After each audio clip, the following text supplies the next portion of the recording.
Hello বন্ধুরা, আজকে ছিল শিবরাত্রি। তো সারাদিন নির্জলা উপবাস থাকার পরে আমরা রেডি হচ্ছিলাম মন্দিরের দিকে যাওয়ার জন্য। তো আমি প্রায় রেডি হয়ে গেছি, আর এদিকে আমার ননদও ছিল, ও আছে আমাদের সাথে। তো আমাদের সাথে থাকো আর ভিডিওটা দেখতে থাকো, আশা করছি ভালো লাগবে। আমি প্রায় রেডি হয়ে গেছি, আর এখানে দেখো আমার ননদ এটা। তো ও রেডি হচ্ছিল আর ওর দাদা আমাদের ভিডিও করে দিচ্ছিল। তো চলো আমাদের সাথে। তারপরে বাইরে এলাম। এখানে তুলসী মঞ্চের ওপরে আমরা ঘটগুলো রেখে দিয়েছিলাম, দুধ জল আছে, গঙ্গা জল আছে। তো সেগুলো নিলাম, আমি একটা নিয়েছি, আমার ননদিনীকে একটা দিয়েছি। দিয়ে আমরা যাচ্ছি মন্দিরের দিকে। আমরা যাচ্ছি, আর একটা কথা আমি শুধু ভাবছিলাম যে সারা রাতটা কাটাবো কী করে। আমি না এই দেখতে দেখতে আজ অনেক বছর শিবরাত্রি উপোস করছি। তো দেখো আমরা চলে এসেছি মন্দিরের কাছে।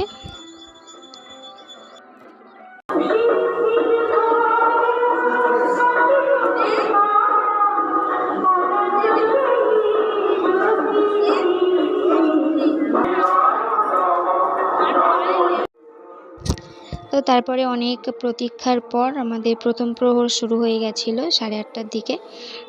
তো আমরা দুজনে দুধ দিয়ে ভগবানকে স্নান করাচ্ছিলাম। দেখো আমি ওর হাতটা ধরেছিলাম, আর আমরা দুজন প্রতি বছরই এরকমভাবেই শিবরাত্রি উপোস করি, দুজনে একসাথেই উপোস করি। তো আমাদের জল দেওয়া হয়ে এসছে, আর মন্দিরে ভিড়ও হয়েছিল, অনেকটাই ভিড় ছিল। তো শুনেছি জানো যে দুধ দিয়ে স্নান করানোর পরে আবার গঙ্গা জল দিয়ে স্নান করাতে হয়। তো দুধ দিয়ে স্নান করানোর পরে দেখো আমরা গঙ্গা জল দিয়ে আবার ভোলেনাথকে স্নান করাচ্ছিলাম, এটাই নিয়ম। দুধ জল দিয়ে স্নান করানোর পরে আবার গঙ্গা জল দিয়ে স্নান করিয়ে ধুয়ে দিতে হয়। তো আমরা সেরকমভাবেই করলাম।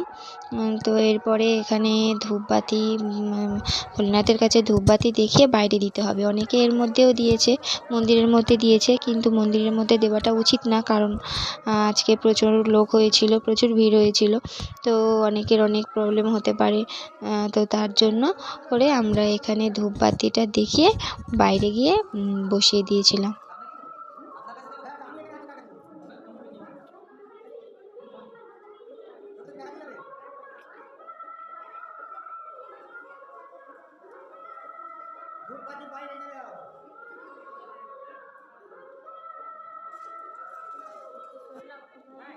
মন্দিরে এসেই আজকে একটা জিনিস দেখতে পেলাম, অনেক দূর থেকে যাত্রীরা এসে কত সুন্দর করে গান করছে, তোমরা দেখো শুধু।